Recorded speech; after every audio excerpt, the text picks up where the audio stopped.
ইলাহা ইল্লাল্লাহ লা ইলাহা লা ইলাহা ইল্লাল্লাহু মুহাম্মাদুর রাসূলুল্লাহ। ভাইরা আমার, ইসলাম যাকাতের মাধ্যমে এবং পারস্পরিক দানের মাধ্যমে মানুষের দরিদ্রতা দূর করার ব্যবস্থা করেছে। হযরত ওমর ইবনে আব্দুল আজিজ রাহমাতুল্লাহ আলাইহির যুগে বাজারে বাজারে শহরাত করা হতো, যাকাত কে নেবে, যাকাত কে নেবে। একটা লোকও যাকাত নেব আমি, এইরকম লোক পাওয়া যায় নাই। জোরে কোন সুবহানাল্লাহ। লোক পাওয়া যায়নি। হযরত ওমর ইবনে আব্দুল আজিজ রাহমাতুল্লাহ আলাইহির জামানায় একটা লোক অনেকগুলি যাকাতের সদকার টাকা নিয়ে ঘুরতেছেন, কারে দেবে গরিব তালাশ করতেছে। তালাশ করতে করতে 3 দিন হয়ে গেছে, পায়নি। শেষ পর্যন্ত মরুদ্যানের ভেতরে বসে ঝিমোচ্ছে। এমন সময় দেখে যে আর একটা লোক সেখানে আসছে, গায়ের জামা কাপড় ময়লা, বিরাট একটা গাচ্ছি। তারে বলছে, আসসালামু আলাইকুম ভাই, আল্লাহর মেহেরবানি আপনারে পাইয়া গেছি। আমি আজকে 3 দিন পর্যন্ত সদকার টাকা নিয়ে ঘুরতেছি, কারে দেবো কোনো লোক পাই না। আপনার মতো একটা গরিব লোক পাইয়া গেছি, আপনি দয়া করে আমার টাকাগুলি নিয়ে আমারে বাঁচান। ওই লোকটা বলছে, মিয়া তোমার মাথায় স্ক্রু ঢিলা টিলা নাকি? তুমি কি মনে করছো আমার ওই টোপলার মধ্যে ছেঁড়া খাতা? আমার টোপলার তোমার ওর মধ্যে কয় টাকা? কয় যে এত। তা আমারটা গুনিয়ে দেখো, তোমারটা চাইতে অনেক বেশি। তুমি ঘুরছো 3 দিন, আমি ঘুরেছি 1 সপ্তাহ। পুরা এলাকায় সদকার টাকা নিতে পারে এমন গরিব খুঁজা পাইলাম না। জোরে বলেন সুবহানাল্লাহ, জোরে বলেন সুবহানাল্লাহ। এটা কিসের বরকতে হয়েছে? ইসলামের বরকতে। জোরে বলেন কিসের বরকতে? ইসলামের বরকতে। আল্লাহ রাব্বুল আলামিনের হাবিব বলেন, তুখাযু মিন আগনিয়াইহিম ওয়া তুরাদ্দু আলা ফুকারাইহিম। ধনীদের কাছ থেকে যাকাত নাও আর গরিবদের কাছে দিয়ে দাও। যদি যাকাত দিতে কেউ অস্বীকার করে, তাহলে হাফেজ ইবনে হাজার আসকালানী রাহমাতুল্লাহ আলাইহি তিনি বুখারীর শারহ ফাথুল বারীর মধ্যে তিনি লিখেছেন, ফামানিম তানিয়া উখিযাত বিহি উখিযাত মিনহু ফাহরান। অর্থাৎ যদি কেউ যাকাত দিতে গভর্নমেন্টের হাতে অস্বীকার করে, জবরদস্তি করে তার কাছ থেকে যাকাত আদায় করে নাও। যাকাত দিতেই হবে বাই হুক এন্ড ক্রুক, গভর্নমেন্টের হাতে।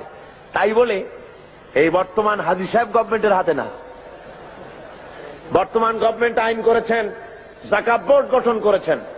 আমি প্রেসিডেন্টের সামনে বলেছি, সেই গভর্নমেন্টের হক নাই, অধিকার নাই যাকাত আদায় করার, যে গভর্নমেন্ট নামাজ কায়েম করে না।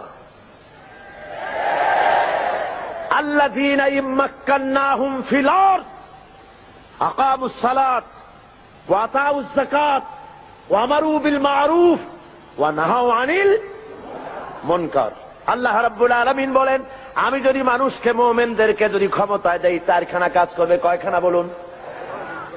মুমিন ব্যক্তিদের যদি আমি ক্ষমতা দেই, 4টা কাজ করবে। প্রথম কাজ হলো, প্রথম নম্বরে নামাজ আদায় করবে, নামাজ কায়েম করবে, নামাজ প্রতিষ্ঠা করবে।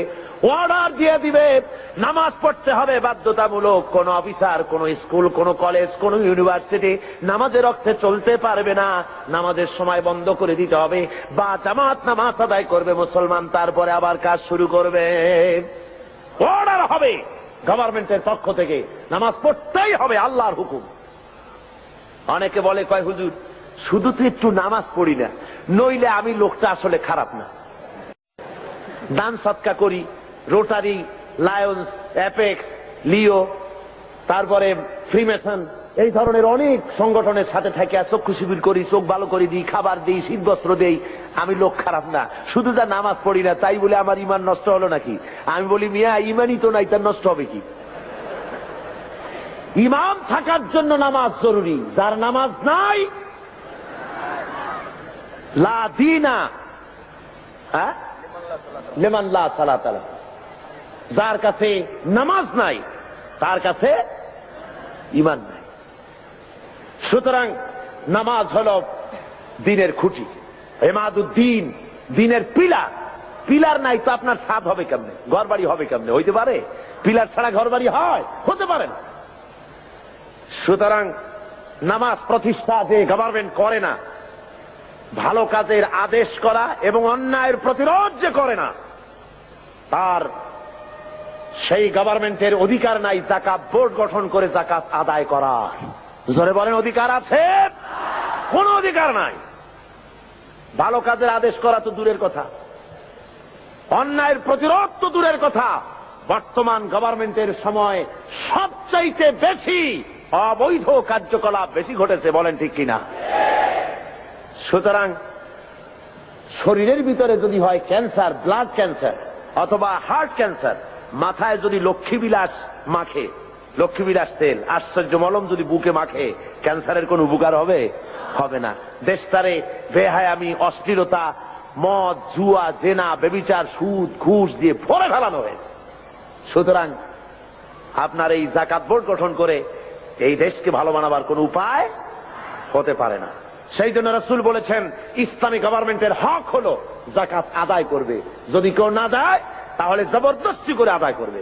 হযরতে আবু বকর সিদ্দিক রাদিয়াল্লাহু তাআলা আনহু যাকাত, মুনকিরিনে যাকাত, যারা যাকাত দিতে অস্বীকার করেছিলেন, তাদের সম্পর্কে তিনি বলেছিলেন, ওয়াল্লাহি লা কাতিলান্না মান ফাররাকা বাইনাস সালাতি ওয়াজ যাকাত, আল্লাহর কসম আমি যুদ্ধ ঘোষণা করব, জিহাদ করব যারা যাকাত দিতে অস্বীকার করে। অর্থাৎ কাফেরদের বিরুদ্ধে জিহাদ করা যেমন ফরজ মনে করি, অনুরূপ ভাবে আমি যারা যাকাত দিতে অস্বীকার করে তাদের বিরুদ্ধে জিহাদ ঘোষণা করতে, জিহাদ করা আমি ফরজ মনে করি।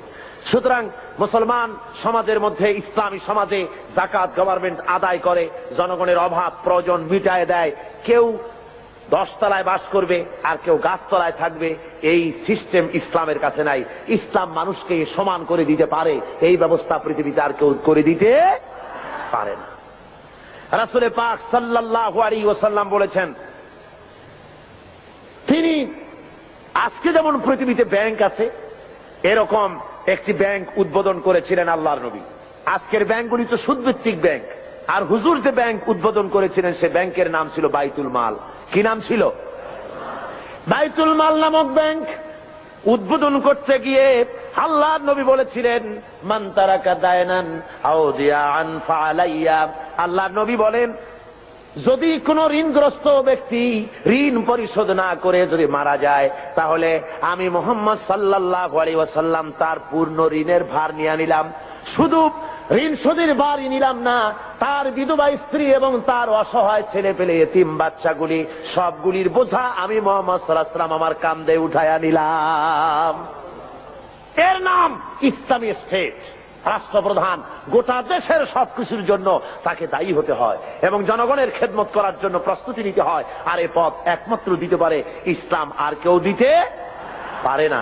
সেই জন্য ইসলাম এই যাকাতের ভিত্তিতে, যাকাত ব্যবস্থার মাধ্যমে জনগণকে ইসলামের পথ দেখিয়েছে, তাদেরকে অভাব অভিযোগ দূর করেছে, খাওয়া পড়া, শিক্ষা, চিকিৎসা, বাসস্থানের গ্যারান্টি দিয়েছে। এই ব্যবস্থা আর কেউ দিতে পারে না। আল্লাহ রাব্বুল আলামিন কোরআনে কারীমের মধ্যে বলেন, কায়লা ইয়াকুনা দুলাতাম বাইনাল আগনিয়াই মিনকুম, তোমাদের কিছু সংখ্যক ধনীদের হাতে যেন সম্পদ পুঞ্জীভূত হয়ে না থাকে, গুটি কয়েক ধনীদের কাছে যেন সম্পদ পুঞ্জীভূত হয়ে না থাকে, বরং তা স্প্রেড করে গোটা সমাজের মধ্যে যেন যাকাত সৎকার আকারে তা যেন ছড়িয়ে যায়। আল্লাহ রাব্বুল আলামিন বলেন, কিয়ামতের দিন জাহান্নামীদেরকে প্রশ্ন করা হবে, ইয়াতাসাআলুনা আনিল মুজরিমিন মা সালাকাকুম ফি সাকার। জাহান্নামীদেরকে জিজ্ঞাসা করা হবে, কেন তোমরা আজকে জাহান্নামে এলে?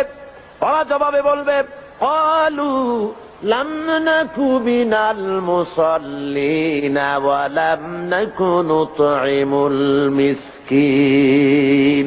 ওরা বলবে, আমরা নামাজ আদায় করতাম না, আর আমরা ফকির মিসকিনদেরকে খেতে দিতাম না, এই কারণে জাহান্নামে এসেছি। এই আয়াত দ্বারা প্রমাণ হলো জাহান্নামে মানুষ যত কারণে যাবে তার মধ্যে 2টা কারণ হলো বড়। কয়টা কারণ বড়? 2টি কারণ বড়। একটি হলো নামাজ আদায় না করা, 2 নম্বর হলো এতিম মিসকিন গরিবদেরকে খেতে না দেওয়া। যদি এভাবে করা হয়, এ কারণে আল্লাহ তাদের জাহান্নামে দিবেন। আল্লাহ রাব্বুল আলামিন বলেন, আরাআইতাল্লাযী ইউকাযযিবু বিদ্দীন। পড়েন সবাই, আরাআইতাল্লাযী ইউকাযযিবু বিদ্দীন ফাযালিকাল্লাযী ইয়াদুউল ইয়াতীম ওয়ালা ইয়াহুদ্দু আলা তুআমিল মিসকিন ফাওয়াইলুল লিল মুসাল্লিন আল্লাযীনা হুম আন সালাতিহিম সাহুন الذين هم يراءون ويمنعون الماعون। হে নবী, আপনি কি দেখেছেন ওই ব্যক্তিকে যে পরকালকে অস্বীকার করেছে, দিনকে অস্বীকার করেছে? পরকাল আর দিনকে অস্বীকার করেছে কারা? যারা নাকি এতিমকে গলায় ধাক্কা দিয়েছে আর মিসকিনকে খেতে দেয়নি। এতিমের গলায় ধাক্কা মারা আর মিসকিনকে খেতে না দেওয়া পরকালকে অস্বীকার করার শামিল। জোরে বলেন সুবহানাল্লাহ। কত বড় কথা! এতিম মিসকিনকে গলায় ধাক্কা মারা এবং মিসকিনকে খেতে না দেওয়া, এতিমকে ধাক্কা দেওয়া আল্লাহ রাব্বুল আলামিন বরদাস্ত করেন না। পরকালকে অস্বীকার করার শামিল এগুলি হয়ে যায়। তাই ইসলাম বলেছে গরিব মিসকিনকে ভালো ব্যবহার করো, তাদেরকে খাবার দাও, পড়ার দাও। আর এর সব কিছুর দায়িত্ব হলো গভর্নমেন্টের। ইসলামী গভর্নমেন্ট যদি হয়ে যায়, কোরআনের রাজ যদি কায়েম হয়ে যায়, তাহলে কেউ 1000 বিঘা জমির মালিক হবে আর কারো রান্নাঘর উঠাবারও জায়গা থাকবে না। এই ব্যবস্থা ইসলাম হলে এ ব্যবস্থা থাকতে পারবে না। সুতরাং শহরের, দেশের সবচাইতে ভালো বাড়িটিতে প্রেসিডেন্ট থাকবেন, ভালো ভালো বাড়িগুলিতে মন্ত্রীরা থাকবেন, জেলার সবচাইতে ভালো বাড়িতে কমিশনার বা ডিসি থাকবেন, আর জনগণ থাকবে কুড়ে ঘরে, থাকার জায়গা নাই। Kamalapur rail station, Chittagong rail station, স্টেশনে কোন রকম করে মাথা গুজে থাকবে। ইসলাম এই ব্যবস্থা করে না। সকলের থাকা, খাওয়া, পড়া, শিক্ষা, চিকিৎসা, বাসস্থান দেয় কে? জোরে বলেন, কে দেয়? ইসলাম দেয়। আজকে শ্রমিকদেরকে তথাকথিত সমাজবাদীরা তারা বলে ইসলামের কাছে অর্থনীতি নাই। আরে বাবা, ইসলামের কাছে নাই, তুমি পেলে কোত্থেকে? তোমার কার্ল মার্কস, তোমার লেনিন যতটুকুন পেয়েছে ইসলামকে রিসার্চ করে তার থেকে একটুখানি নিতে চেষ্টা করেছে। কথা বুঝতে পেরেছে? ইসলাম দিয়েছে শ্রমিকের অধিকার। শ্রমিকের অধিকার কে দিয়েছে বলুন? শ্রমিককে হিংসা করা নিষেধ, ঘৃণা করা নিষেধ। যেহেতু শ্রমিককে আল্লাহ রাব্বুল আলামিনের হাবিব বলেছেন আল কাসিবু হাবিবুল্লাহ, যারা সহজে উপার্জন করে তারা হলো আল্লাহর বন্ধু। জোরে বলেন সুবহানাল্লাহ। যারা সহজে উপার্জন করে, যারা কাজ করে খায়, তাদের মতো ভালো ইনকাম, হালাল রুজি আর কার হতে পারে? আল্লাহ রাব্বুল আলামিনের হাবিব শ্রমিকদের অধিকার সম্পর্কে, শ্রমিক আর মালিকের সম্পর্কে বলেছেন, মালিক আর শ্রমিকের মধ্যে সম্পর্ক যেটা হবে সেটা গোলাম আর মনিবের সম্পর্ক হবে না, সে সম্পর্ক হবে ভাই ভাই। মনিব, মালিক, শ্রমিকের মিলের মালিক এবং শ্রমিক দুজনের মধ্যে সম্পর্ক হবে ভাই ভাইয়ের সম্পর্ক। হুজুর বলেছেন, তোমরা যেমন খাবে তাদেরকে তেমন খাওয়াবে, তোমরা যেমন পড়বে তাদেরকে তেমন পড়াবে, তোমরা যেমন থাকবে শ্রমিকদেরকে তেমন থাকার ব্যবস্থা করে দাও। ইসলাম বলেছে, দুনিয়ার আর কেউ বলতে পারেনি। ইসলামের ব্যবস্থা নিজের মানুষের সামনে পরিষ্কার করে দেখিয়েছে। রাসূল পাক সাল্লাল্লাহু আলাইহি ওয়াসাল্লাম বলেছেন, শ্রমিকের গায়ের ঘাম শুকিয়ে যাওয়ার আগে তার ন্যায্য প্রাপ্য বুঝিয়ে দাও। কোন পারিশ্রমিক ঠিক না করে কোন শ্রমিককে কাজে লাগিও না, পারিশ্রমিক আগে ঠিক করে নাও। সুতরাং শ্রমিকদের মধ্যে, মনিবের মধ্যে কোনো ক্লাসে স্ট্রাগল হতে পারে না, মালিকের মধ্যে কোনো ক্লাসে স্ট্রাগল হতে পারে না যদি খাওয়া পড়ার এই ব্যবধান যদি না থাকে, সব যদি সমান করে দেওয়া হয়। এই ব্যবস্থা ইসলাম করেছিল। আজকে ইসলামী স্টেট না থাকার কারণে আমার দেশের মধ্যে, আমার দেশের ছেলেপেলেরা ইসলামকে না বুঝে তারা ভিন্ন পথে পরিচালিত হচ্ছে। তারা মনে করতেছে যে সমাজতন্ত্রের মাধ্যমে বুঝি শান্তি আসবে। আমার দেশের কলেজের ছেলেরা, ইউনিভার্সিটির ছাত্ররা তারা মনে করে যে শান্তি আসবে সমাজতন্ত্রের পথে। কোন পথে? এটা আসলে সমাজতন্ত্র না, এটা আসলে হলো 6 মাস তন্ত্র। কি তন্ত্র বলুন? 6 মাস তন্ত্র। ওরা বলে কমিউনিজম, আসলে কমিউনিজম নয়, এটার নাম আসলে হলো কমিউনাইজম। আসলে এটার নাম কি? অর্থাৎ এর চাইতে পচা মতবাদ, এর চাইতে মানবতা বিধ্বংসী মতবাদ আল্লাহর জমিনে আর একটাও হতে পারে না। পৃথিবীতে মানবতা বিধ্বংসী মতবাদ 2টা। জোরে বলেন কয়টা? একটা হলো পুঁজিবাদ আর একটা হলো সমাজবাদ। এই 2টি মতবাদ গোটা দুনিয়ার মানুষকে জ্বালিয়ে পুড়িয়ে শেষ করে দিল। ওই সেদিন লোকেরা বলল যে এইবার দুনিয়ায় শান্তি হবে, কেমনে শান্তি হবে? কয় যে দুনিয়ার দুই মহাশক্তির দুইজন শান্তির পায়রা ওয়াশিংটনে মিলিত হচ্ছেন, একজন রাশিয়ার গর্বাচেভ আর একজন কি আমেরিকার রোনাল্ড রিগান। বললেন যে এইবার পৃথিবীতে শান্তি হবে, ওরা হলো শান্তির পায়রা। আমি বললাম ওরাই যদি হয় শান্তির পায়রা, তাহলে পৃথিবীতে অশান্তির শকুন হবে কারা? গোটা দুনিয়াকে জ্বালিয়ে পুড়িয়ে মেরেছে এরা, এই দুই শক্তি। জোরে বলেন ঠিক কিনা? গোটা বিশ্বকে জ্বালিয়ে পুড়িয়ে শেষ করেছে তারা। মাঝারি পাল্লার ক্ষেপণাস্ত্র তারা বন্ধ করতে এসেছে, অর্থাৎ অস্ত্র বেশি হয়ে গেছে, এখন বন্ধ করা ছাড়া পথ কি? পোড়ায় ফেলা ছাড়া পথ কি? নদীতে ডুবাই দেওয়া ছাড়া পথ কি? গোটা দুনিয়ার সমস্ত গরিব রাষ্ট্রগুলিকে পায়ের তলে রেখে তারা শাসন করবে, শোষণ করবে, এটাই হলো তাদের কাজ। আর এভাবে তারা অগ্রসর হতে থাকে। রাশিয়ার সমাজতন্ত্রীরা বলেছে সব সমান করে দেবে, ওরা পারবে সমান করতে। গর্বাচেভের বউ যখন, গর্বাচেভের বেগম রাইসা যখন ওয়াশিংটনে যখন নামলেন প্লেন থেকে, সাংবাদিকরা লিখছেন যে তার যে অর্নামেন্টস, তার যে কাপড় চোপড় শরীরে লাগানো ছিল, তা দেখে যুক্তরাষ্ট্রের বড় বড় ধনীদের স্ত্রীরা নিজেদেরকে তাদের সামনে নিতান্ত গরিব বলে মনে করবে। সমান করতেছে। তবে একটা কথা বলেছেন উনি, গর্বাচেভ যখন নামলেন সিঁড়ি থেকে, তখন একটা কথা বলেছেন। সাংবাদিকরা জিজ্ঞেস করেছেন এই বৈঠক আপনি কি মনে করেন, এই বৈঠক সম্পর্কে? উনি বললেন বৈঠককে আমি খুব ভালো মনে করি। আমি মনে করতেছি যে বৈঠক ঈশ্বর আমাদের সহায় হবেন, ঈশ্বর আমাদের সহায় হবেন। দুনিয়ার পত্র পত্রিকাগুলি কমেন্ট করলো নাস্তিক্যবাদী রাশিয়ার প্রেসিডেন্ট, নাস্তিক্যবাদী দেশের প্রেসিডেন্ট বলছেন ঈশ্বর সহায় হবে। কথাটা মন্দ না, ভূতের মুখে রাম নাম। কথা বুঝতে পেরেছেন?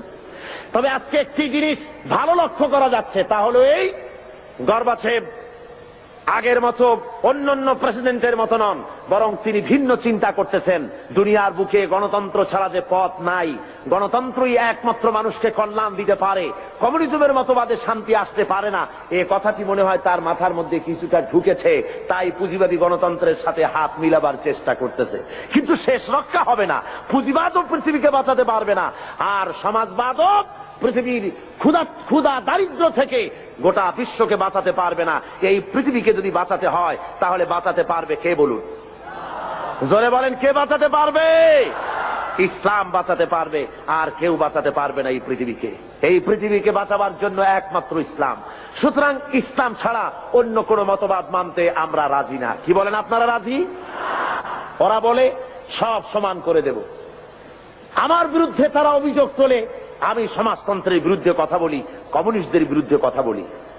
কমিউনিস্টদের বিরুদ্ধে তো কথা বলতেই হবে, যেহেতু তারা আল্লাহকে মানে না। কমিউনিস্টরা কি মানে না বলুন? জোরে বলেন, কি মানে না? কমিউনিস্টরা নাস্তিক, তারা আল্লাহকে অস্বীকার করেছে। মার্কস অ্যান্ড এঙ্গেলস এই বইয়ের ভিতরে 385 পৃষ্ঠায় এর মধ্যে লেখা হয়েছে যে ধর্ম হলো একটি ধর্ম মানুষেরা নিজেরা তৈরি করেছে। ধর্ম বলতে আসলে কোনো জিনিস নাই।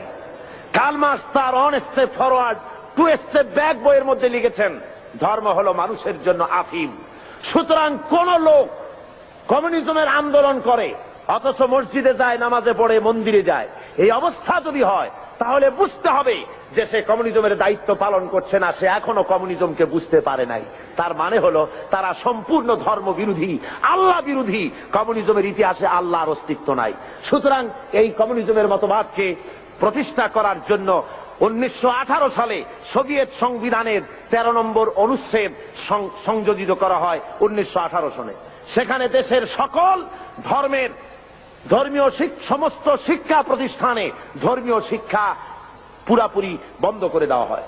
এবং 1921 সালে রাশিয়ার বুকে বিভিন্ন ধর্মীয় প্রতিষ্ঠানগুলি, মসজিদ মাদ্রাসাগুলি, হাজার হাজার মসজিদ মাদ্রাসা তারা ক্লাব করেছে, সিনেমা হলে পরিণত করে দিয়েছে। 1924 সালে তারা রাশিয়ান সরকারের অধীনে সেখানে গডলেস অ্যাসোসিয়েশন হয়, অর্থাৎ খোদাদ্রোহী, খোদা মানে না নাস্তিকদের সমাজ সেখানে তৈরি হলো। এবং তারা একই বছরে হাজার হাজার আলিমদেরকে, মুসলমানদেরকে সেখানে তারা জবাহ করলো। রাশিয়ার ভিতরে মসজিদ মাদ্রাসা যেখানে ছিল, আপনার আজ থেকে অন্তত অক্টোবর বিপ্লবের পূর্বে আমার কাছে এই রাশিয়ানদের বিপ্লবের বইপত্র বহুত আছে। সেই বইপত্র থেকে আমি সংগ্রহ করেছি, আপনারাও পড়তে পারেন। রুশ ভারত বাংলাদেশ একটি বই আছে, বাংলাদেশে বেরিয়েছে। এছাড়া অনেক অথেন্টিক বই আমার কাছে আছে রাশিয়া সম্পর্কে। আমি আন্দাজে বক্তৃতা করি না, পড়াশোনা করে বক্তৃতা করি। পুঁজিবাদী দেশ চোখে দেখেছি, সমাজতান্ত্রিক দেশও চোখে দেখেছি। চোখে দেখে তারপরে বক্তব্য রাখি। অক্টোবর বিপ্লবের পূর্বে সোভিয়েত রাশিয়ায় মসজিদের সংখ্যা ছিল 26,279টি, আর 1959 সনে এসে এই মসজিদ দাঁড়িয়েছে 1200-তে। এরপরে এই মসজিদের সংখ্যা আরো কমে গেছে। অর্থাৎ মসজিদগুলি ক্লাব বানানো হয়েছে, নাট্যশালা বানানো হয়েছে, আর যুব কমিউনিস্টদের তাস তাসা জুয়া খেলার অফিসে পরিণত করা হয়েছে। জোরে কন্যা উজুবিল্লাহ। রাশিয়ার ভিতরে মুসলমানদের জোহরের নামাজ পড়া নিষেধ, আসরের নামাজ পড়া নিষেধ। নামাজ পড়লে পরে তাহলে উৎপাদন কমে যাবে, সেই জন্য নামাজ পড়তে দেওয়া হয় না। খাতনা করা নিষেধ। হজ তো করতেই পারে না, হজ করার কোন সুযোগ তাদের কাছে নাই, যেহেতু ব্যক্তি মালিকানা নাই, হজ করবে কেমনে? যাকাত দেওয়ার তো প্রশ্নই ওঠে না। এই অবস্থা হলো সেই সমাজে। মানুষেরা সবচাইতে বেশি দুঃখে কষ্টে সেখানে আছে। বিশ্বকবি, কবি সম্রাট আল্লামা ইকবাল রহমাতুল্লাহ আলাইহে তিনি ওই রাশিয়া সফর করে তিনি বলেছিলেন দুঃখ করে, আয়ে তয়রে লাহুতি উস রিজক সে মৌত আচ্ছি, জিস রিজক সে আতি হো পরওয়াজ মে কোতাহি। যে রিজক তোর হরিল আজাদি, নীল আকাশের আলো, তাহার চাইতে স্বাধীন মরণ হাজার গুণে ভালো। যে রুজি খেতে গিয়া হে উড্ডয়নশীল পাখি, যে রিজেক খেতে গিয়ে তোমার স্বাধীনভাবে ওড়া বন্ধ হয়ে গেছে, ওড়ার স্বাধীনতা বন্ধ হয়ে গেল, তার চাইতে তোমার স্বাধীনভাবে না খেয়ে মরে যাওয়া অনেক ভালো ছিল। রাশিয়ার বুকে লোকেরা কথা বলার অধিকার পায় না। পত্রিকা গভর্নমেন্টের, টেলিভিশন গভর্নমেন্টের, সে দেশের তাদের রেডিও গভর্নমেন্টের, প্রচার মিডিয়া সব গভর্নমেন্টের হাতে, জনগণের কাছে কিছু নাই। এই এলাকায় যদি 10,000 লোক খতম করে দেওয়া করে, পাশের 1 মাইল দূরে লোকেদের জানার কোনো উপায় নাই। প্রত্যেকটা মানুষের পেছনে গোয়েন্দা লাগানো রয়েছে। নিজের বাক স্বাধীনতা নাই, গণতন্ত্র নাই। বলেন রাশিয়া গণতন্ত্র আছে? জোরে বলেন আছে? কোরিয়ায় আপনার যেসব জায়গায় সমাজতন্ত্র প্রতিষ্ঠা হয়েছে সেসব জায়গায় কি গণতন্ত্র আছে? নাই। আমাদের দেশে এই গণতন্ত্রের বুলি নিয়ে কমিউনিস্টরা ময়দানে নেমেছে। গণতন্ত্রের শ্রদ্ধাবরণে তারা কাজ করতে চাচ্ছে। আসলে তারা হলো ইসলামের সবচাইতে বড় দুশ্মন। ইসলামের সবচাইতে বড় দুশ্মন কারা?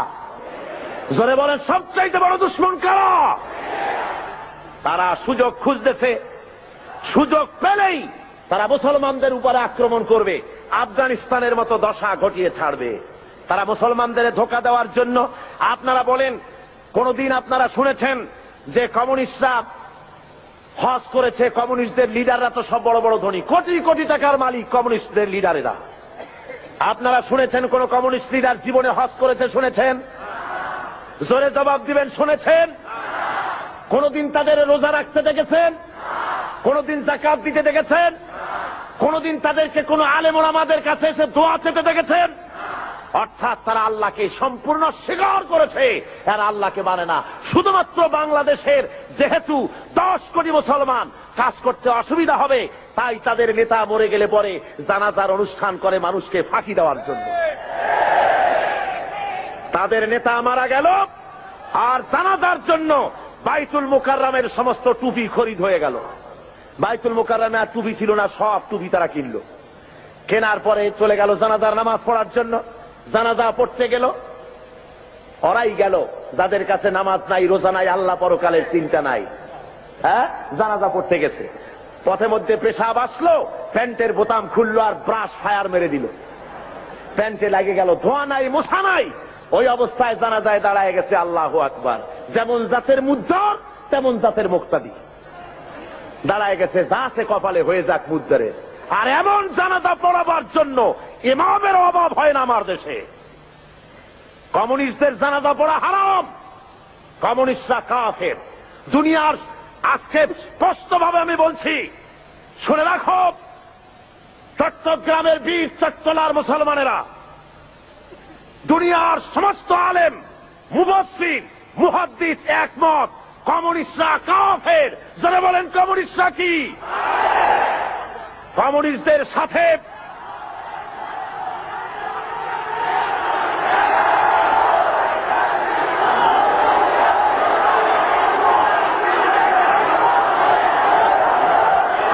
দেশে শুনুন, আমাদের দেশে যারা আওয়ামী লীগ করে তারা মুসলমান। তারা কি বলেন? আওয়ামী লীগের ভিতরে বহু লোক আমি দেখেছি হজ করে, নামাজ পড়েছে, তাহাজ্জুদের নামাজও পড়ে, তারা আল্লাহ বিশ্বাস করে, ঠিক কিনা করে? মুসলিম লীগ করে, বিএনপি করে, অন্যান্য যত রকমের আছে, এরা মুসলমান, কোন সন্দেহ নাই। এরা কি? তাদের রাজনৈতিক চিন্তার সাথে আমাদের মিল না হতে পারে, কিন্তু তারা মুসলমান। কিন্তু মনে রাখতে হবে এরা মুসলমান ঠিকই, কিন্তু কমিউনিস্টরা যে কাফের এতে কোনো সন্দেহের অবকাশ, যেহেতু তারা আল্লাহ মানে না, তারা রাসূল মানে না। যদি আল্লাহ রসুল মানে তাহলে কার্ল মার্কসের মতবাদ কেন মানে জিজ্ঞাসা করি, মানতে পারে? সুতরাং আজ মুসলমানদেরকে ঐক্যবদ্ধ হতে হবে। ওরা চায় বাংলাদেশকে আর একটা আফগান বানাতে। কি বানাতে চায়? আফগানিস্তানে যুদ্ধ চলতেছে বিগত 9 বছর। কত বছর? 9 বছর রাশিয়ার কাফেরেরা যুদ্ধ চালাচ্ছে আফগানের বুকে। আফগানের মুসলমানেরাও কম না, আলহামদুলিল্লাহ পড়েন। আফগান মুজাহিদিনরা এ পর্যন্ত প্রায় 70 থেকে 80 হাজার রাশিয়ার কাফের সৈন্যদেরকে জাহান্নামের টিকিট করে পাঠিয়ে দিয়েছে, আলহামদুলিল্লাহ পড়েন। আল্লাহ রাব্বুল আলামিন মুসলমানদেরকে মদত করে থাকেন যারা আল্লাহর কাছে মদত চায়। সুতরাং ওরা চায় দেশকে আফগান বানাতে। আমি বলি মুসলমানদেরকে, মুসলমানেরা, আফগানের মুসলমানেরা পালাবার জায়গা পেয়েছে। 50 লক্ষ আফগানি মুসলমানেরা আজ পাকিস্তানে আশ্রয় নিয়েছে। 7 লক্ষ আফগানি তারা জায়গা পেয়েছে ইরানে।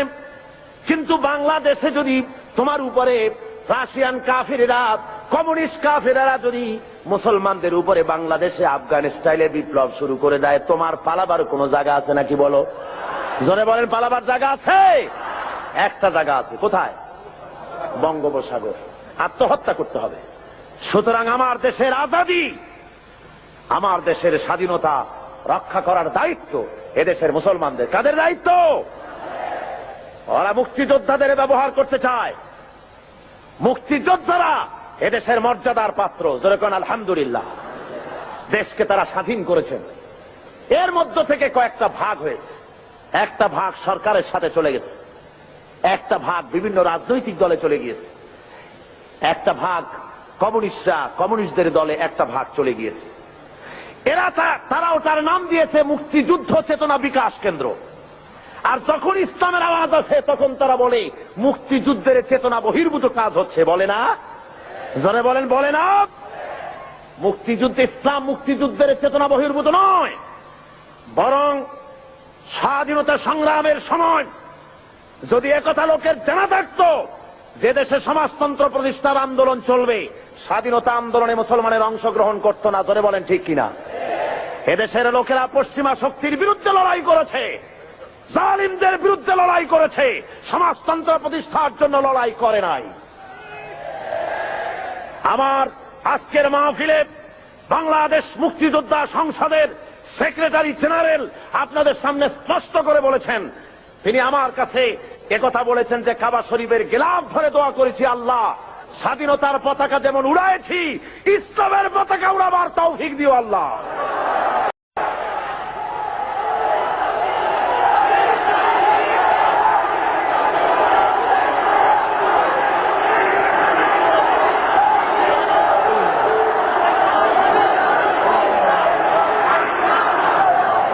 সুতরাং ভাইয়ের আমার,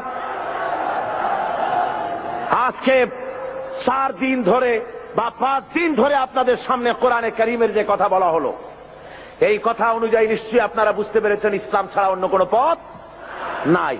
সমাজতন্ত্রের স্পষ্ট কথা ভালো করে মুখস্থ করে যান। কমিউনিজমের সাথে মুসলমানের সংঘর্ষ ছাড়া আর কিছুই হতে পারে না। সমাজতন্ত্রের সাথে, কমিউনিজমের সাথে মুসলমানের, ইসলামের কোনো মিতালি কিয়ামত হয়ে যেতে পারে। সূচের ছিদ্র দিয়া উট চলে যেতে পারে, কমিউনিস্টদের সাথে ইসলামের সাথে কোনো সম্পর্ক হতে পারে না। সুতরাং মুসলমানেরা, কমিউনিস্টদের জনসভায় যাওয়া হারাম, কমিউনিস্টদের মিছিলে যোগ দেওয়া হারাম, তাদেরকে 4টা পয়সা সহযোগিতা করা হারাম। যারা বলেন কি? ও মুসলমানেরা, কমিউনিস্টদের কোন সহযোগিতা তোমরা করবে? কারা করবে না হাত উঁচু করে দেখাও। হাত নামান, হাত নামান, হাত নামান।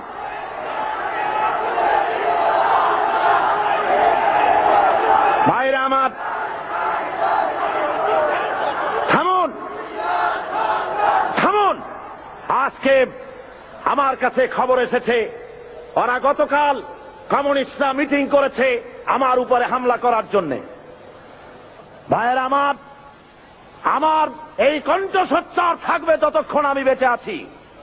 আমার উপরে যদি হামলা করা হয় আর আল্লাহ রাব্বুল আলামিন যদি আমার শাহাদাতের দরজা নসিব করেন, তাহলে আল্লাহর কাছে দোয়া থাকবে, আয় আল্লাহ, তোমার কোরআন আমার সামনে, শাহাদাত যদি আমার নসিব হয়, আমার রক্ত যেন লেলিহান শিখা হয়ে কমিউনিস্টদের জ্বালিয়ে পুড়িয়ে সার খার করে কলেমার পতাকা যেন উড়িয়ে দেয়।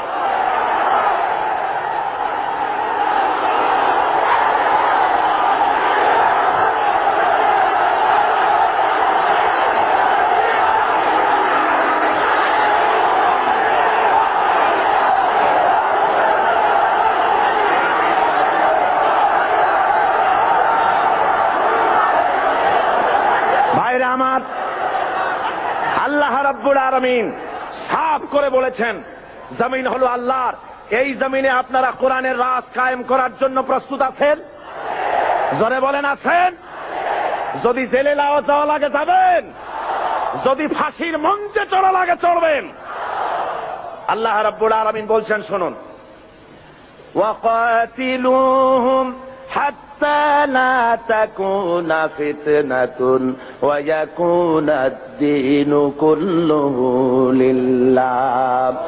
সংগ্রাম করো, লড়াই করো সেই পর্যন্ত যতক্ষণ আমার দিন কায়েম না হয়, ফিতনা ফাসাদ দুনিয়া থেকে মূলোৎপাটিত যতক্ষণ না হয়, ততক্ষণ পর্যন্ত তোমরা লড়াই করতে থাকো আমার দিন কায়েম না হওয়া পর্যন্ত। ইল্লা তাফআলুহু তাকুন ফিতনাতুন ফিল আরদি ওয়া ফাসাদুন কাবীর। তাকুন ফিতনাতুন ফিল আরদি ওয়া ফাসাদুন কাবীর।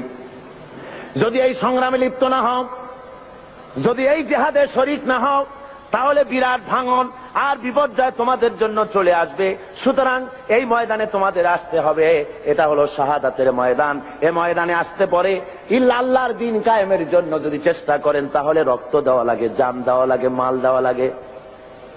কবি বলতেছেন, ये शहादत गहे उल्फत में कदम रखना, लोग समझते हैं आसा है मुसलमान होना। লোকেরা মনে করে মুসলমান হওয়া খুব সহজ। না, মুসলমান হওয়া সহজ নয়। আল্লাহর দ্বীন জমিনে কায়েমের জন্য এটা শহীদ ঈদগাহ। এ ময়দানে রক্ত দিতে হয়। কি দিতে হয়? আর সেই রক্ত রক্ত নয়, সে মৃত্যু মৃত্যু নয়, সে মৃত্যু হলো জীবন। সে মৃত্যুর নাম কি? সে মৃত্যুর নাম কি? আল্লাহ রাব্বুল আলামিন শাহাদাতের মওতকে এত বড় বরকতপূর্ণ মর্যাদাপূর্ণ করেছেন। শহীদি মওত যদি কারো নসিব হয়ে যায়, তাহলে সে মওত পিঁপড়ায় কাটা যন্ত্রণার চাইতে আর বেশি কিছু হয় না। মানুষ মরে যাবে, শহীদি মওত যদি নসিব হয়ে যায়, মরার সঙ্গে সঙ্গে এদিকে মরবে আর ওদিকে আল্লাহ রাব্বুল আলামিনের সঙ্গে দিদার নসিব হয়ে যাবে। এই ময়দানে কাজ করতে আসবেন, অস্ত্রপাতির প্রয়োজন নাই, জনসংখ্যা বেশি দেখার দরকার নাই। আল্লাহ বলেছেন, ঈমান যদি মজবুত হয় তাহলে তোমার যা দরকার আমি দিয়া দিব। ইন তানসুরুল্লাহ ইয়ানসুরকুম। তুমি যদি আল্লাহর মদদ করো, আল্লাহ তোমাকে সাহায্য করবেন। তার মানে হলো, তোমরা যদি ইসলামের সাহায্য করো, আল্লাহ তোমাকে সাহায্য করবেন। জোরে বলেন সুবহানাল্লাহ। আল্লাহর সাহায্য করো, ইসলামের সাহায্য করো, তোমাকে আল্লাহ সাহায্য করবেন। তাওহীদ কি আমানত सीनों में है हमारे।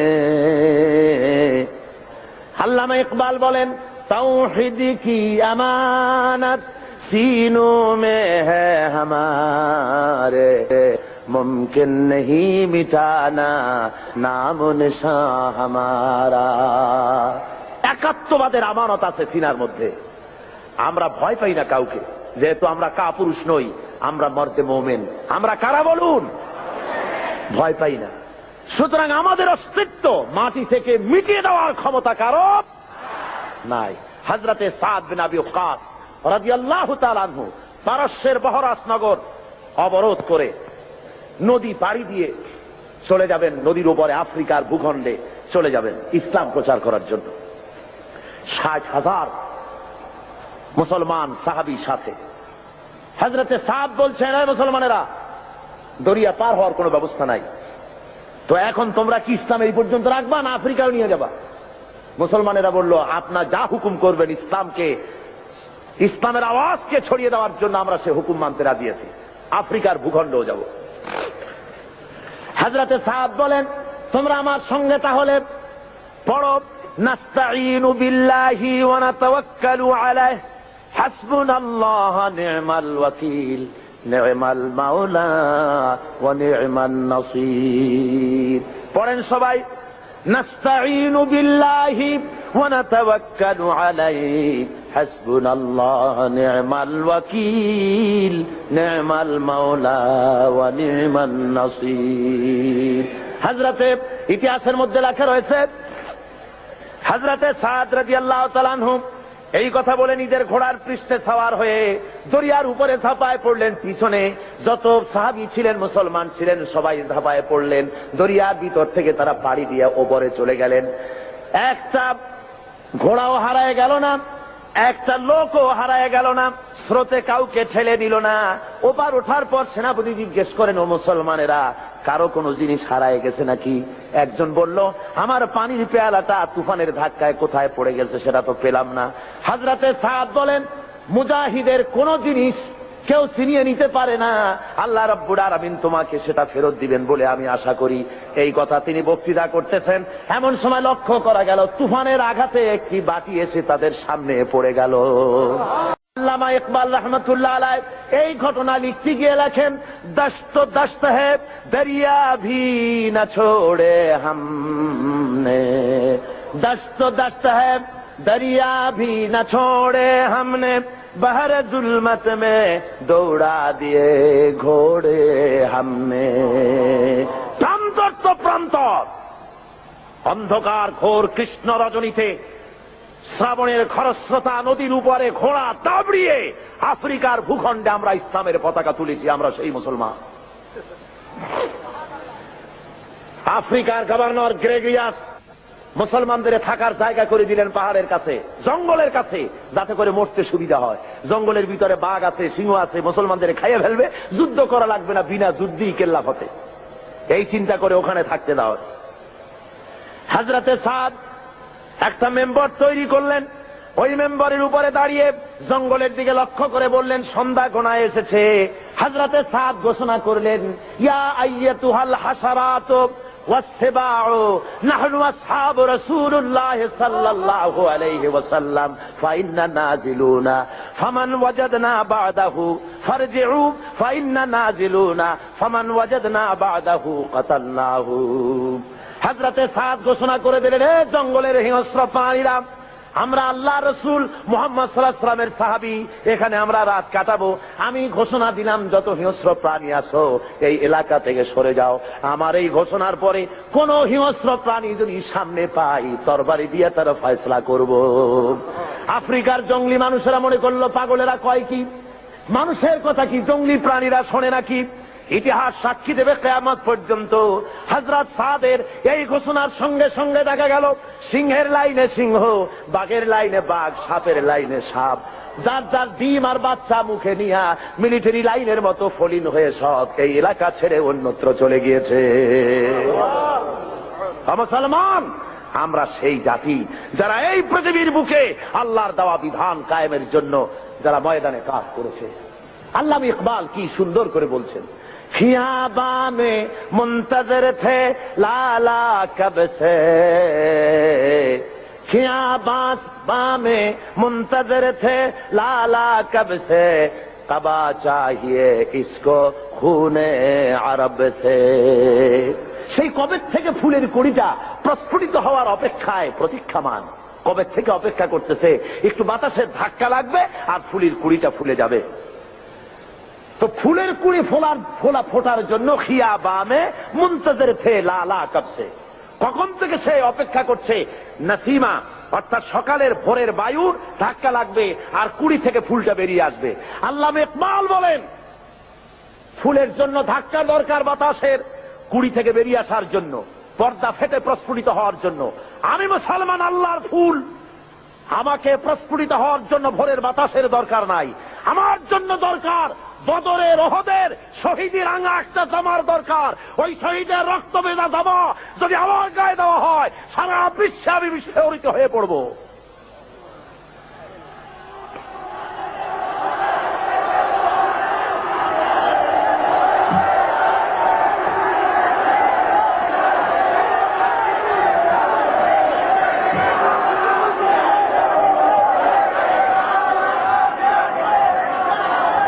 ভাইরা আমার, এই জন্য আজকে মুসলমানদের সামনে ইতিহাস পড়ে আছে, কোনো ভয় নাই।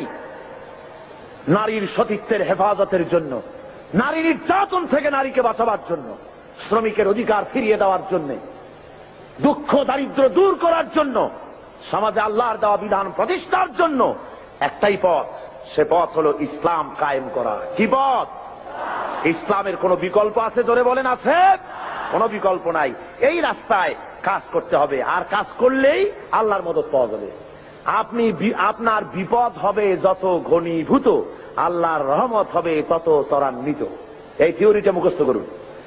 ইসলামের জন্য আপনার উপরে বিপদ হবে যত ঘনীভূত, আল্লাহর রহমত হবে আপনার প্রতি তত ত্বরান্বিত। জোরে বলেন সুবহানাল্লাহ, জোরে বলেন সুবহানাল্লাহ।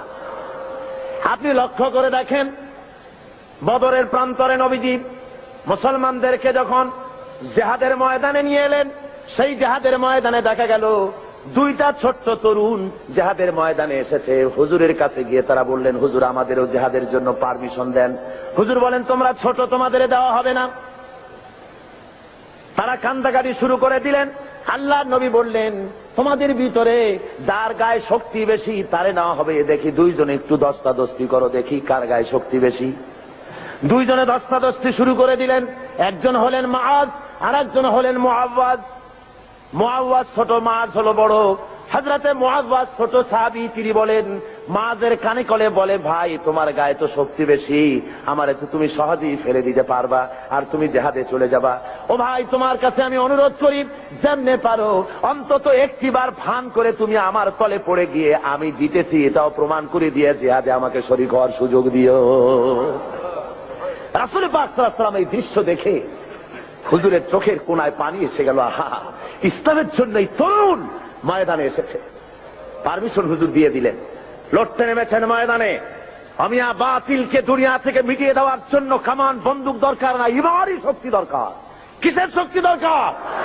ইমানি শক্তি। হযরতে মুআওয়াজ সিংহ শাবকের মতো ঝাঁপিয়ে পড়েছেন। হযরত আব্দুর রহমান বিন আউফ রাদিয়াল্লাহু তাআলা আনহু তিনি বলেন, দুটো যুবক তরুণ ছেলে দেখে আমি আশ্চর্য হলাম, বড় বড় বীরেদের মধ্যে এই ছোট ছেলেরা আসলো কেন? এর মধ্যে একজনে আমার জিগায়, চাচাজি শুনেছি মক্কা শরীফে মুহাম্মদ সাল্লাল্লাহু আলাইহি ওয়াসাল্লামকে, আমার হুজুরকে সবচাইতে বেশি কষ্ট দিয়েছে আবু জেহেল। তো আমরা তো আবু জেহেলকে চিনি না, চাচাজি আবু জেহেল কই একটু দেখা। হযরতে আব্দুর রহমান বলেন, আমি অবাক হয়ে গেলাম যে আবু জেহেলকে বড় বড় বীরেরা ভয় পায়, ছোট্ট ছেলে তারে তালাশ করে। আমি বলে দিলাম, ওই যে দেখা যায় ওইটা হলো আবু জেহেল। বলার সঙ্গে সঙ্গে মুআজ এবং মুআওয়াজ দুইজনে তরবারি ভাজতে ভাজতে আবু জেহেলের সামনে গিয়ে হাজির। আবু জাহেলকে তরবারি দিয়ে আঘাত করতেছে, আবু জেহেলও তাদেরকে তরবারি দিয়ে আঘাত ফিরাতেছে। এক পর্যায়ে আবু জেহেল মুআজের ডান হাত বাম হাতের উপরে কোপ মেরেছে। হযরত আব্দুর রহমান বলেন, আমি লক্ষ্য করে দেখলাম মুআজের হাতটা কেটে গিয়া বগলের চামড়ায় ঝুলে আছে, শুধু ডান হাত দিয়া তরবারি চালাতেছে। এবার দেখা গেল বাম হাতটা ঝুলন্ত কর্তৃত হাত সামনে নড়াচড়া করে ডিস্টার্ব করতেছে বলে ডান হাত দিয়ে তরবারি চালাতে পারে না বলে হযরতে মুআজ এবার নিজের কাটা হাতটা পায়ের তলে চাপ দিয়া বিরাট জোরে ঝটকা একটা টান মেরে বাম হাতটা ছিঁড়ে ফেলে দিয়া ডান হাতের তরবারি দিয়ে এমন জোরে আঘাত মারলেন, আবু জেহেল দুনিয়া থেকে জনমের মতো বিদায় হয়ে গেল। ভাইরা আমার, আল্লাহ রাব্বুল আলামিন এই জন্য কোরআনে কারীমের মধ্যে বলেছেন, ওয়া কানা হাক্কান হাক্কান আলাইনা নাসরুল মুমিনিন। পড়েন সবাই আমার সাথে, ওয়া কানা হাক্কান আলাইনা নাসরুল মুমিনিন। মুমিনদের জন্য সাহায্য করা আমি আল্লাহর জন্য হক, ওয়াজিব। মুমিনদের জন্য সাহায্য করা আমার জন্য ওয়াজিব হয়ে যায়। আমার বান্দাদেরকে আমি সাহায্য করে থাকি। জোরে বলেন সুবহানাল্লাহি ওয়া বিহামদিহি। ভাইরা আমার, এই কাজের জন্য রাসূল নিজে রক্ত দিয়েছেন। দেন নাই রক্ত? বলেন দেন নাই? আমরা কি করতে পারলাম?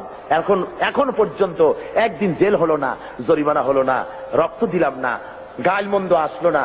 ইসলামী আন্দোলন করতে গেলে গাইল আসবে, মন্দ আসবে, অপপ্রচার আসবে, গালাগালি আসবে, আপনাকে মারা হবে, জেল জরিমানা হবে, সহ্য করতে হবে। তা না হওয়া পর্যন্ত আল্লাহর দিন কায়েম হতে কখনো পারে না। ভাইয়ের আমার, রাসূল পাক সাল্লাল্লাহু আলাইহি ওয়াসাল্লামের শরীর মোবারক থেকে রক্ত পড়েছে উহুদের ময়দানে।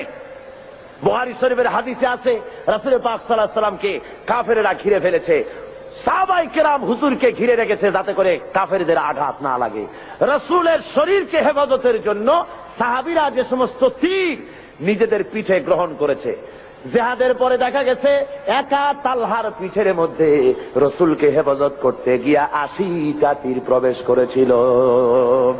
হযরতে রাসূলের দান্দান মোবারক শহীদ হয়ে গেল, কপাল ভেঙে গেল, মাথায় লোহার টুপি পরা ছিল, হেলমেট পরা ছিল, হেলমেট ভেঙে গিয়ে কপালের মধ্যে ঢুকে গেল। নবীজি বেহুশ হয়ে জমিনের উপরে পড়ে গেলেন। হুঁশে যখন এসেছেন, নবীজি তখন কপালের উপরে হাত বুলাইয়া যখন এনেছেন, তাকায় দেখেন হাত দুইটা রক্তে ভরে গেছে। হুজুর তখন বলেন, আহারে, এই জমিনের, এই এলাকার, এই জাতির কল্যাণ কেমন করে হতে পারবে যেই জাতি তার নবীর চেহারা রক্ত দিয়া লাল বানাইয়া দিল। হযরত আলী পানি ঢালেন, হযরতে ফাতেমা রাদিয়াল্লাহু তাআলা আনহা নিজের আঁচল দিয়ে, ওড়না দিয়ে কোন রকম করে রক্ত বন্ধ করার চেষ্টা করেন, কোন রকমই রক্ত বন্ধ হয় না। হাদিস শরীফে এসেছে, এবার হযরত ফাতেমা তিনি চলে গেলেন, আগুন, তিনি খেজুরের পাতা দিয়ে বোনানো চাটাই, ওই চাটাই পোড়াইয়া ছাই বানাইয়া হুজুরের কপালের ভিতরে ঢুকাই দিলেন। রক্ত বন্ধ হয়ে গেল, কিন্তু চতুর্দিকে ছড়ায় গেছে আল্লাহর নবী নাই, নবী শহীদ হয়ে গেছেন। মদিনার মানুষেরা পাগলের মতো হয়ে গেল, এতিমের মতো হয়ে দৌড়ানো শুরু করে দিয়েছে। এক বুড়ি শুধু দৌড়ায়। জিজ্ঞেস করেন, একজন সাহাবী, দৌড়াও কেন? কয়, ওহুদে যেতেছি। কয়, যায় কোনো লাভ নাই, তোমার যে 2টা সন্তান জিহাদে এসেছিল 2টা শহীদ হয়ে গেছে। বুড়ি কান্দে আর বলে, কে শহীদ হয়েছে শুনতে চাই না, ও সাহাবী বরং তাড়াতাড়ি করে বলো আল্লাহর নবী কেমন আছেন। আবার দৌড়ায় আর একজনে বলে, বুড়ি যাও কই? কয়, যাচ্ছি ওহুদের ময়দানে। কয়েছে কোনো লাভ নাই, কোনো লাভ নাই, তোমার যে স্বামী এসেছিলেন জিহাদের ময়দানে তিনিও শহীদ হয়ে গেছেন।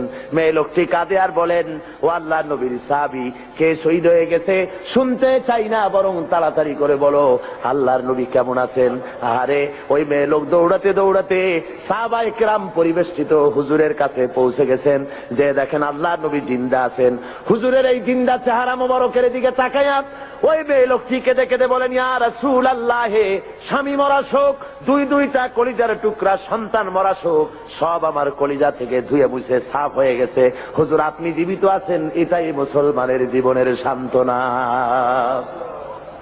আল্লাহ রাসূল নিজে রক্ত দিলেন, সাহাবায়ে কেরাম রক্ত দিলেন, জান দিলেন, শাহাদাত বরণ করলেন। সুতরাং শাহাদাতের মউত হলো মুসলমানদের জন্য সর্বশ্রেষ্ঠ মউত, এর চাইতে বড় মউত আর হতে পারে না। সেই জন্য বলছি, আসুন আল্লাহর দেওয়া বিধান কায়েমের জন্য মুসলমানদেরকে অগ্রসর হতে হবে, জান দিতে হবে, মাল দিতে হবে, রক্ত দিতে হবে। আল্লাহ রাব্বুল আলামিনের এই পথে চলতে গেলে সব কিছুই করতে হয়। আল্লামা ইকবাল বলেছেন, বাতিল সে দবনে ওয়ালে আয়ে আসমান হি হাম, বাতিল সে দবনে ওয়ালে আয়ে আসমান হি হাম, सोबर कर चुका है तू इम्तिहान हमारा। বাতিলের সামনে মাথা নত করা জাত আমরা নই। হে আকাশ, হে জমিন, বহুবার তোমরা দেখেছো আমরা পরীক্ষায় উত্তীর্ণ হয়েছি, মানুষের তৈরি করা আইনের সামনে মাথা নত করি নাই কখনো। যেহেতু আমরা মুসলমান, আমরা বেঁচে থাকলে হব গাজী, মরলে হব কি? বাঁচতে গাজী, মরলে শহীদ। সুতরাং এই শাহাদাতের মৌতই আমাদের তামান্না হওয়া উচিত। হাদিস শরীফে এসেছে, মুসলমানেরা সবসময় সংখ্যায় ছিল কম আর কাফেররা ছিল বেশি, কিন্তু জিতেছে কারা? জিতেছে কারা? এবারও বাংলাদেশের জেহাদে জিতবে কারা? জোরে বলেন, জিতবে কারা? ইনশাআল্লাহ, বলুন ইনশাআল্লাহ। ভাইরা আমার, সরওয়ারে কায়নাত সাল্লাল্লাহু আলাইহি ওয়াসাল্লাম রোমানদের সাথে লড়াই হবে, রোমানদের সাথে যুদ্ধ হবে। সেই জেহাদের ময়দানে রাসূল সৈন্য রিক্রুট করলেন।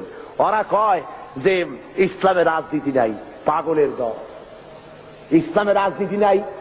ছেলেবেলেরা কলেজে পড়ে, ইউনিভার্সিটিতে পড়ে, আশ্চর্য কথা, নাক ধরে চাপ দিলে এখনো মায়ের দুধ বাইর হবে।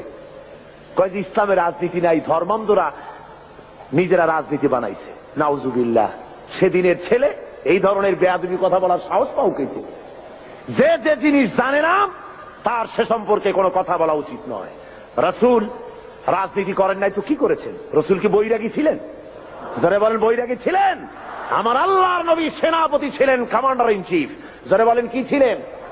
সেনাপতি। আমার নবী প্রেসিডেন্ট ছিলেন, তো পরিচালনা করেছেন, অর্থনীতি দিয়েছেন, সমাজনীতি দিয়েছেন, সৈন্য রিক্রুট করেছেন, সৈন্য রিক্রুট করেছেন। মুতার প্রান্তরে লড়াই হবে, 1 লক্ষ রোমান সৈন্য আর মুসলমান মাত্র 3000। মুসলমান মাত্র কত? মাত্র 3000। আমি আরো বলেছি আপনাদেরকে এই হাদিসের এই কাহিনীটা, আবারও শোনাতে চাই, ইমানি জজবা বাড়ুক। 1 লক্ষ রোমান সৈন্য, তাদের সামনে 3000 মুসলমান। কি আশ্চর্য কথা! আর ওরা হলো অস্ত্রে শস্ত্রে সজ্জিত, আর এদের কাছে ভাঙ্গা ছেঁড়া অস্ত্র। ভাইয়ের আমার, আল্লাহর নবী 3000 মর্দে মুজাহিদ তৈরি করে নিয়ে আল্লাহর নবী জনাবে মুহাম্মদ রাসূলুল্লাহ সাল্লাল্লাহু আলাইহি ওয়াসাল্লাম বললেন, এবারে আমি সেনাপতি নির্বাচিত করতে চাই। ওগো সাহাবীরা, তোমাদের মধ্যে এই যুদ্ধের ভিতরে প্রধান সেনাপতির দায়িত্ব পালন করবেন আমার ছেলে যায়েদ। কোথায় তুমি? হযরত যায়েদ দাঁড়িয়ে গেলেন, ইয়া রাসূলুল্লাহ লাব্বাইকা ওয়া সাদাইক। আমি যায়েদ হাজির। যায়েদ হলেন হুজুরের কি ছেলে? পালক পুত্র। বললেন আমি উপস্থিত। হুজুর বললেন, 2 নম্বরে সেনাপতির দায়িত্ব পালন করবে আমার চাচাতো ভাই হযরতে আলীর ছোট ভাই জাফর বিন আবি তালেব। কোথায় তুমি? উনিও দাঁড়িয়ে গেলেন। হুজুর বলেন, 3 নম্বরে দায়িত্ব পালন করবে হযরতে আব্দুল্লাহ বিন রাওয়াহা। কোথায় তুমি? তিনিও দাঁড়ায় গেলেন। হুজুর বলেন, তোমরা চলে যাও, নিজেদের বাড়ি গিয়ে বিবি বাল বাচ্চা মা বাপের কাছ থেকে বিদায় সালাম আরজ করে আস। ভাইয়ের আমার, আমি বলে থাকি, এই দুনিয়ায় না জেনে হঠাৎ করে সামনের থেকে পিছন থেকে কেউ যদি গুলি খায়, এ ধরনের গুলি খেয়ে মরা হলো এক জিনিস, আর জেনে বুঝে মরা হলো ভিন্ন জিনিস। বলেন ঠিক কিনা?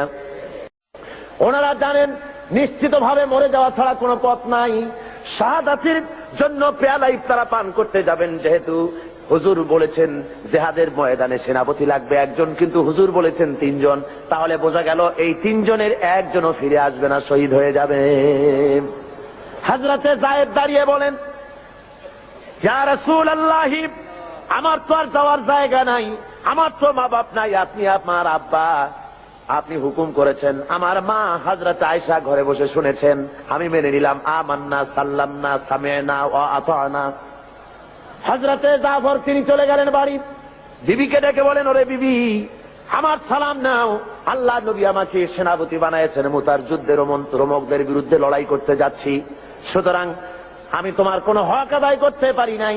স্বামী স্ত্রী হিসাবে ঘর গৃহবাস করতে গিয়ে কোন হক যদি তোমার নষ্ট করে থাকি, আল্লাহর হস্তে তুমি আমারে মাফ করে দিও।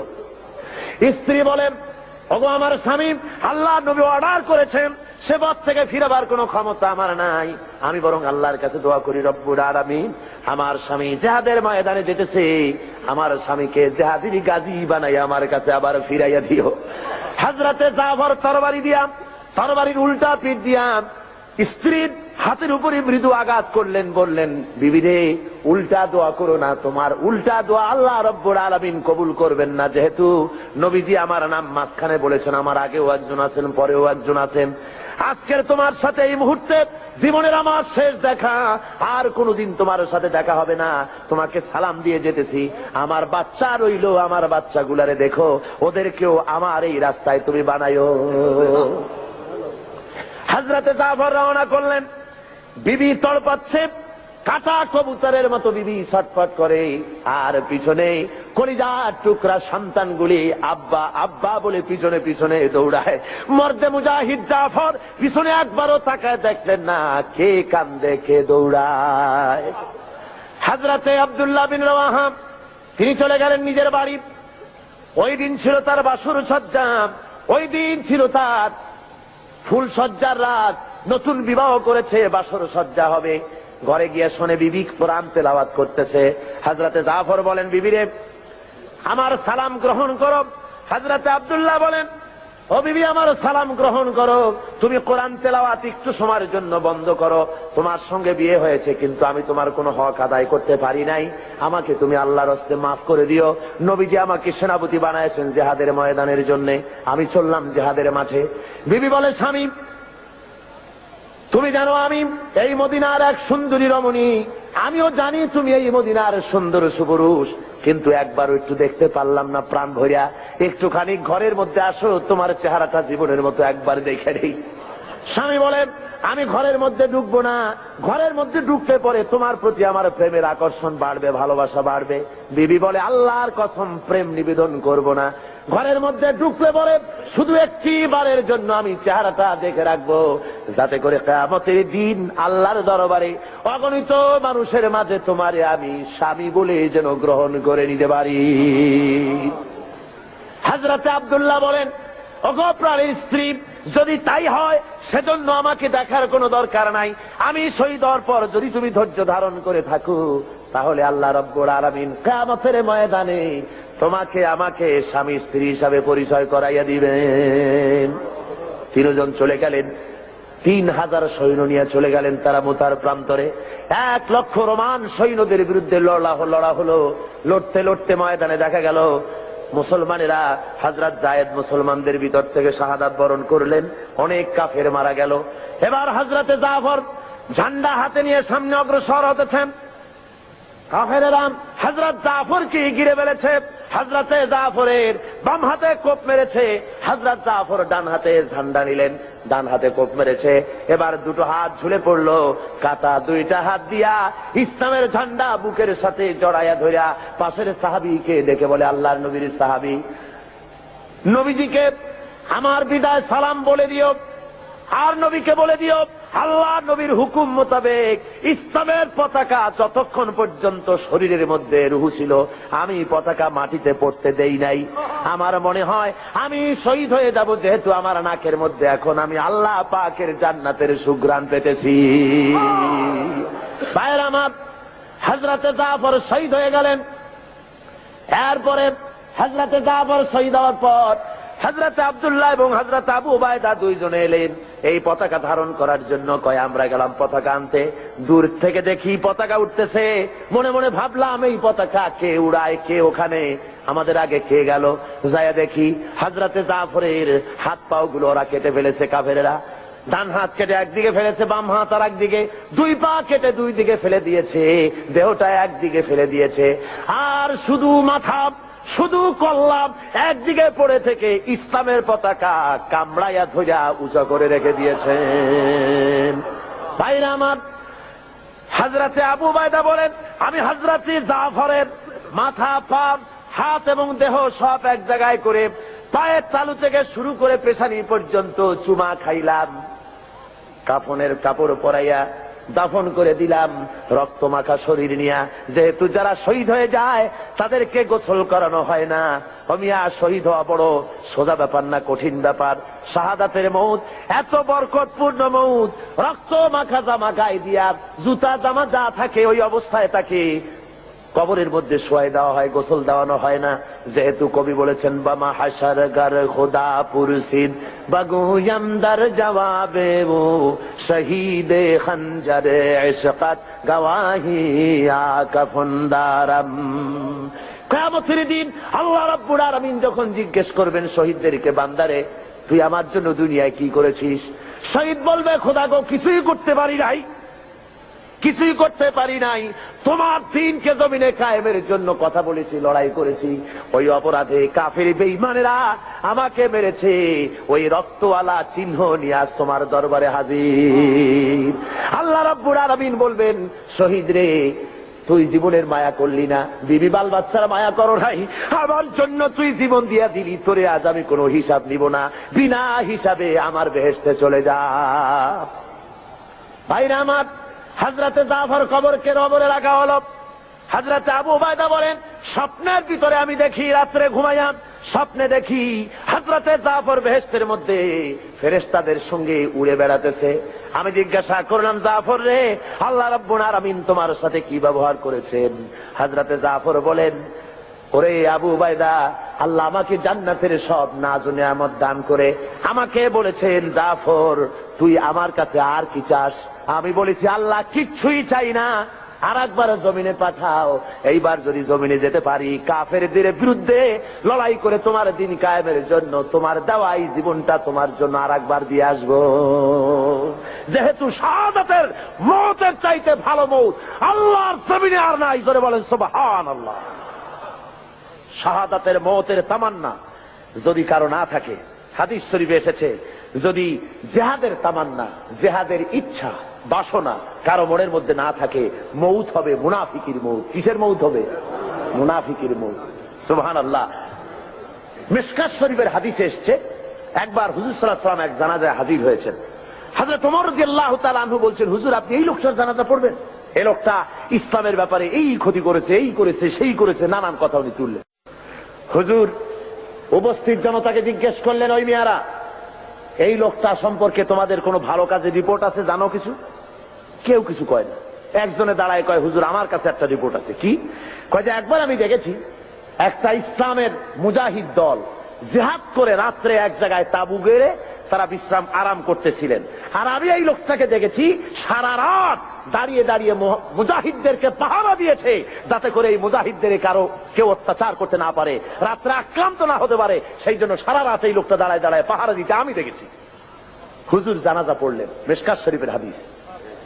হুজুর জানাজা নিজে পড়লেন, জানাজা পড়ে কবরের মধ্যে রেখে আল্লাহর নবী বলেন, ও কবরওয়ালা, তোমার সাথীরা তোমাকে বলে জাহান্নামী, আর আমি নবী মুহাম্মদ রাসূলুল্লাহ সাল্লাল্লাহু আলাইহি ওয়াসাল্লাম সাক্ষী দিতেছি, বেশক তুমি আল্লাহর জান্নাতি।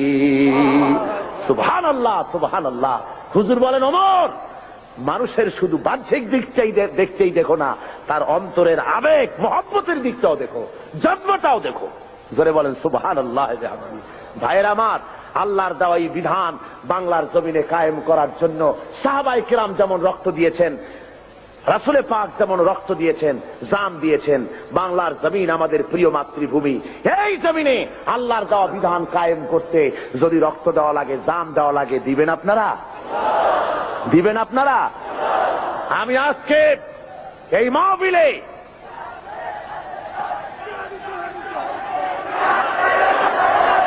আমি আপনাদের বলতে চাই, বাংলাদেশে আল্লাহ যদি মেহেরবানি করেন ইলেকশন আসতে পারে, পারে না? পারে কিনা? আল্লাহ মেহেরবানি করলে ইলেকশন আসবে, কিন্তু সেই ইলেকশন আসলে পরে গণতান্ত্রিক পদ্ধতিতে আল্লাহর দ্বীন কায়েম হওয়ার পথ আছে, সুযোগ আছে। যে কোন আদর্শকে সফলতার শীর্ষে পৌঁছে দেওয়ার জন্য দুইটা পথ, একটা বিপ্লব আর একটা হলো গণতন্ত্র। বিপ্লবের পথ রক্ত পিচ্ছিল, আর গণতন্ত্রের পথ সহজ এবং সাবলীল। আমাদের দেশে গণতন্ত্রের পরিবেশ আছে, আছে না? গণতন্ত্রের পরিবেশ আছে।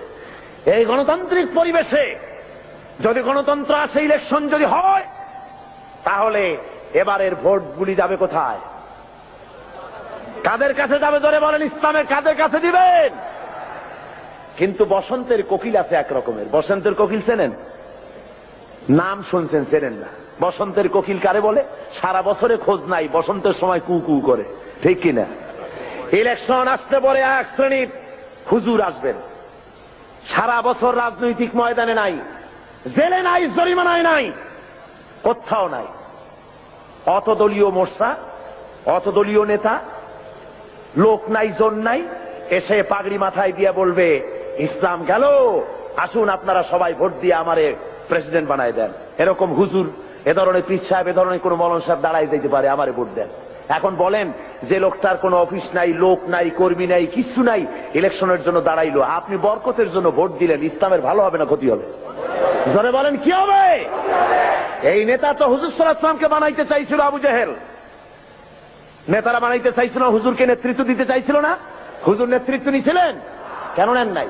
হুজুর বুঝেছিলেন এখন যদি আমি প্রেসিডেন্ট হই তাহলে আবু জাহেল হবে কি প্রধানমন্ত্রী, ইসলামের সর্বনাশ হয়ে যাবে। লোক বানাইছেন 13 বছর বসে। সুতরাং ওই সমস্ত লোক ইলেকশনের সময় ময়দানে আসবে যাদের লোক নাই, জন নাই, অফিস নাই, সারা দেশে কেউ নাই, ঢাল নাই, তরবারি নাই, নিধি নাম সর্দার। ইসলাম গেল, তাড়াতাড়ি ভোট দাও। লোকেরা মনে করলো হুজুরে ভোট দিয়ে একটুখানি সওয়াব কামাই করি, হুজুরে ভোট দিলেন, কয়েকজন হুজুর মৌলানা সাহেব গেলেন ইলেকশনে পার হইয়া, সারা দেশে কোনো কর্মী নাই তাদের, পার হয়ে গেলেন। বলেন বঙ্গভবনে যায় যদি খতমে খাজেগান পড়েন তাহলে অর্থনৈতিক দুরবস্থা দূর হবে? খতমে তাসমিয়া যদি পড়ে, খতমে নারিয়া, মিলাদ শরীফ বারবার যদি পড়ে পার্লামেন্টে, তাতে কি বালা মুসিবত, দেশের অর্থনীতি সমাজনীতির মুসিবত কি কমবে? কমবে না, বরং সেখানে আপনাকে এই কাজ থেকে আপনাকে বিরত থাকতে হবে, দেখতে হবে কারা দাঁড়িয়েছে। অনেকে আমাকে বলেন হুজুর বলেন তো ইসলামের কথা, কিন্তু দল তো অনেক, কোন দলে যাব? ইসলামের নামে কত দল, কোন দলে যাব? আমি জিজ্ঞেস করি দল বলতে বোঝেন নাকি? দল মানে কি? বেবি ট্যাক্সি মার্কা দল, টেম্পু মার্কা দল, রিক্সা মার্কা দল, একটা ড্রাইভার, তারপর পিছনে 2টা প্যাসেঞ্জার, অর্থাৎ একজন প্রেসিডেন্ট, একজন সেক্রেটারি, একজন ট্রেজারার, একজন ক্যাশিয়ার, বাস, এই 3 জনের পার্টি। সারা দেশে অফিস নাই, লোক নাই, জন নাই, এগুলো দল হইল? জোরে বলেন এগুলি দল হলো? অমুক ইসলাম তমুক ইসলাম দিল একটা নাম দিয়ে জনমের মতো। ইলেকশন আসলে পরে প্রেসিডেন্টের কাছ থেকে, সরকারের কাছের থেকে টাকা খাইয়া ইলেকশনের জন্য দাঁড়ায় যায় পাগল ছাগল। ঠিক কিনা কন? জোরে বলেন সত্য কিনা? আমি বলি মিয়া, দল যদি দেখতে হয়, অনেকে বলে যে কোন দলে যাব, তা আমি বলি যে বাজারে যখন ইলিশ মাছ কিনতে যান, ইলিশ মাছ কি শুধু এক দোকানে পাওয়া যায় না অনেক দোকানে পাওয়া যায়? তো আপনি অনেক দোকানে ইলিশ আছে বলে বাড়ি যেয়ে বলেন নাকি বউকে যে বাজারে তো গেছিলাম মাছ কিনতে, কিন্তু ইলিশ পাওয়া যায় বহু দোকানে, রাগ করে কোনো দোকান থেকে কিনি নেই। এটা কথা হলো? বরং আপনি কিনবেন ইলিশ টাটকা এবং পচা না, এরকম দেখে যার দোকানে পাওয়া যায় সেইটাই কিনবেন। ঠিক কিনা? দল আপনাকে অবশ্যই করতে হবে। কোনটা করবেন সে আকল আপনাকে আল্লাহ দিয়েছেন। দল বলা হয় তাদেরকেই, ইসলামী দল দাবি করতে তারাই পারে যাদের কর্মী বাহিনী ছড়িয়ে আছে রাজধানী থেকে শুরু করে প্রত্যন্ত অঞ্চল পর্যন্ত। ঠিক কিনা কন? যারা ছাত্রদের ভিতরে কাজ করে, ইসলামের আওয়াজ তুলেছে ছাত্রদের ভিতরে, আওয়াজ তুলেছে শ্রমিকদের মধ্যে, আওয়াজ তুলেছে নারীদের মধ্যে, আওয়াজ তুলেছে অমুসলিমদের মধ্যে, আওয়াজ তুলেছে কল কারখানা, সেক্রেটারিয়েট, বঙ্গভবন, ক্যান্টনমেন্ট, সর্বত্র ইসলামের আওয়াজ তুলেছে।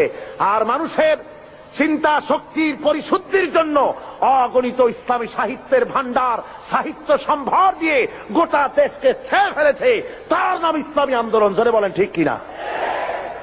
এই আন্দোলন কোনটি তা বোঝার মতো আকল আপনাদের থাকা উচিত, এবং সেই দলে শরীক হয়ে আল্লাহর দেওয়া বিধান বাংলার জমিনে প্রতিষ্ঠা করার দৃঢ় শপথে উজ্জীবিত হতে হবে।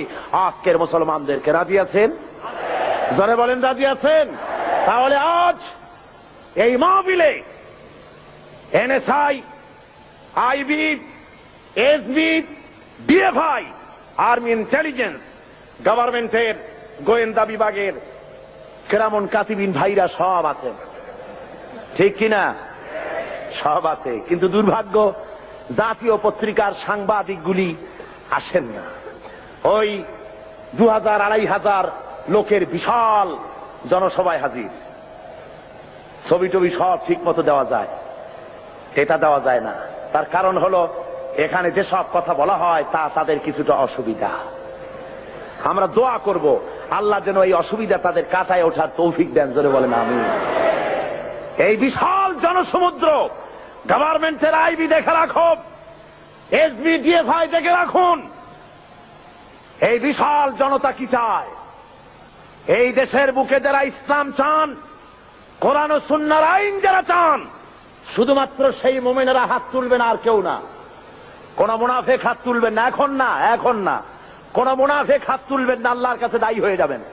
যারা চান বাংলার জমিনে দিন কায়েম হোক এবং বসে থাকবেন না, ইসলামী আন্দোলনে শরীক হবেন আজকের থেকে, সেই সব মুমিনেরা হাত তুলবেন, একটা স্লোগান দিবেন এমন যে স্লোগান দিল্লির উপর থেকে মদিনা মুনাওয়ারা হয়ে আসা